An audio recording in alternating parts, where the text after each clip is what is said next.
बिस्मिल्लाहिर्रहमानिर्रहीम। अस्सलाम वालेकुम। शौहर 2 दिन के लिए शहर जा रहा था तो अपनी बीवी से बोला, तो तुम्हें तुम्हारी अम्मी के घर छोड़ देता हूँ, अकेली क्या करोगी घर में, वो भी डरपोक। तो वो खुशी खुशी तैयार हो गई। माँ के घर का दरवाज़ा खुला था। माँ और बाबा सेन में बैठे खाना खा रहे थे अचार के साथ। सलाम दुआ के बाद इसने हैरत से पूछा, अब्बा आप तो अचार चटनी के साथ रोटी नहीं खाते थे, आज क्यों? अब्बा ने नवाला लेते हुए बोला, पुत्र कदी कदी खा लेनी चाहिए, ये मज़े दी होंदी है, मैंने तो हुण पता लगा है, तेनू एवें ही तंग करदा सी। इसने अब्बा की आंखों में बेबसी झांक ली थी। इतने में भाभी भी सेन में आई। मिलते ही पूछने लगी, रहने आई हो? वो खुशी से बोलती है, जी भाभी, असद 1-2 दिन के लिए शहर से बाहर गए हैं तो मुझे यहाँ छोड़ दिया। भाभी सुनकर मुस्नुई हंसी और बोली, बैठो तुम्हारे लिए कुछ चाय पानी लाती हूँ। वो भी अम्मा अब्बा के बर्तन समेट कर कहती कि कुछ भाभी की हेल्प कर दूं और भाभी से मिल भी लूं।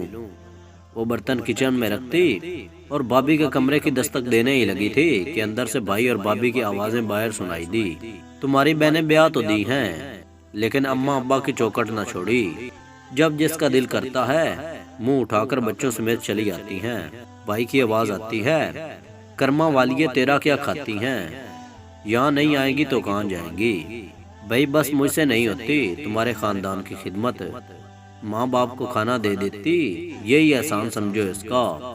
तो जिस्म जैसे वहीं सुन्न हो गया हो और आवाज़ हलक में दब गई हो और उल्टे पांव वापस होने लगी।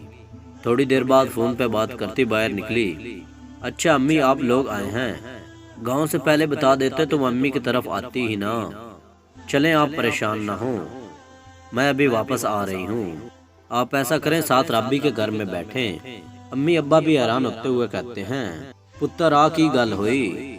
तो वो बोली, अब्बा जी, असद की अम्मा आई है तो उन्हें कैसे छोड़ दूं, फिर आऊंगी इंशाल्लाह, भी इजाजत दें।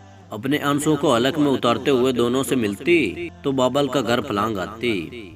वापसी पे एक एक कदम एक एक मन का महसूस हुआ और होंठों को बेचती चली गई, जैसे खुद को हौसला दे रही हो। इसे फिर वो बात याद आई कि फसलें जो काटी जाएं उगती नहीं हैं, बेटियां जो ब्याही जाएं मुड़ती नहीं हैं।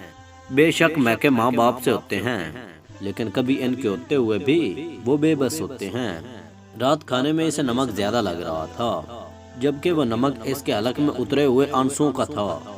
अगर वीडियो अच्छी लगी हो तो वीडियो को लाइक करें और नीचे कमेंट सेक्शन में अपने ख्यालात का इजहार करें। वीडियो वॉच करने के लिए शुक्रिया और मिलते हैं अगली वीडियो में। तब तक के लिए अल्लाह हाफिज़।